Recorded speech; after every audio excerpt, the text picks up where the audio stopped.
Danny and Michael were on the trip of a lifetime when their first baby decided to come into the world very early. Anderson was born at just 23 weeks while the couple was travelling through Scotland. The young family is stranded there, locked in a bitter battle with their travel insurer. So Danny and Michael contacted us. Once Anderson is discharged from hospital, we're essentially homeless. We don't have a safe home for him to live in. We don't have a bassinet or a cot.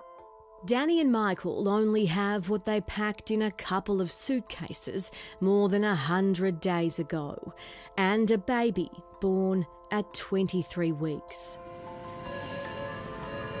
We didn't hold him for almost a week. He basically needed so much oxygen that the machines were turned all the way up. As long as Anderson is in hospital, his mum and dad have a place to sleep. It's no thanks to their travel insurer. They've thrown this couple under the bus. If it wasn't for Edinburgh Children's Hospital offering them a room, my daughter, her husband, they would be on the streets.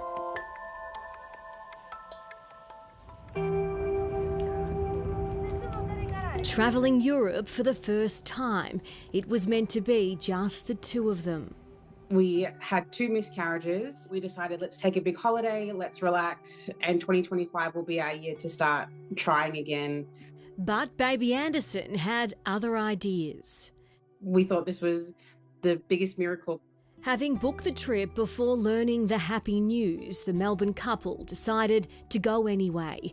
Danny was assured by her medical team it was safe, and they took out top-tier travel insurance.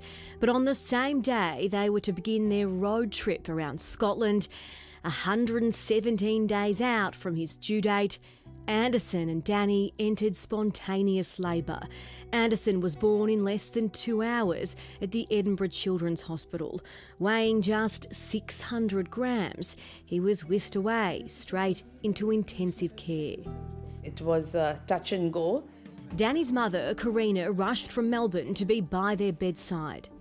Not only was he tiny, there were so many tubes and needles, and there was machines working all around him.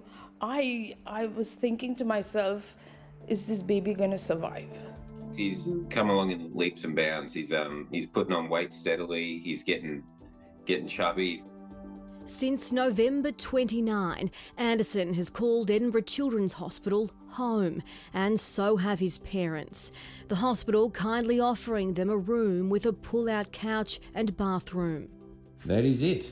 We have about, I would say, 15 to 20 square feet of space to roam around.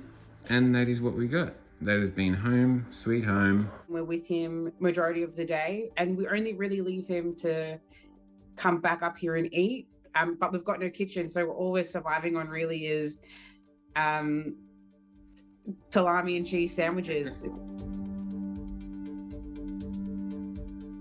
Why are they in this predicament? Well, their travel insurance provider, Insure and Go, won't cover the cost of accommodation because both Danny and Michael are fit to fly home. That threw me a bit. I said no reasonable person would leave their baby overseas. And they basically said, no, we're not saying that, but you can go home. So that's why we're not covering you. In a statement, Insure and Go said, coverage only applies to the insured persons named on the policy. Newborns born overseas are not covered under our policies. You can't expect new parents to leave a baby in a humidity crib on the other side of the world and come home. It's absurd. Principal lawyer at Leonard and Welch, Michael Bates. Dare I say it, this is not Insure and Go, this is Insure and No, and it's a disgrace. They've turned around and said, well, yes, we insure you, but we don't insure a baby unless it's listed on the policy. Well, of course, the baby didn't exist. It was in utero when the policy was taken out, and it's very clear from the terms that this is a case that should be covered. Right now, the family don't know how much longer they'll be stuck in Scotland. Anderson can't fly home without a passport. You can't remove the ventilator from his face to take an adequate passport photo. We had to camp out all day to get the right snap. I took over 100 photos. And they still don't have his citizenship documents. We've got lives at home. We've got a mortgage to keep up. We just paid our council rates. If Insure and Go won't stump up the money for accommodation, Karina says they will. Her brother, her sister, myself and my husband, we will all have to help out. Once again, it's an insurance company deserting people when they need it the most. I'm desperate to come home. I just want to, be with our family and friends, have Anderson safe and sound with us at home.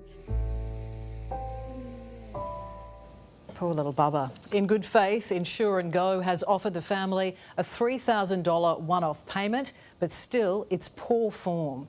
We just hope that they can get little Anderson home safe and sound and soon.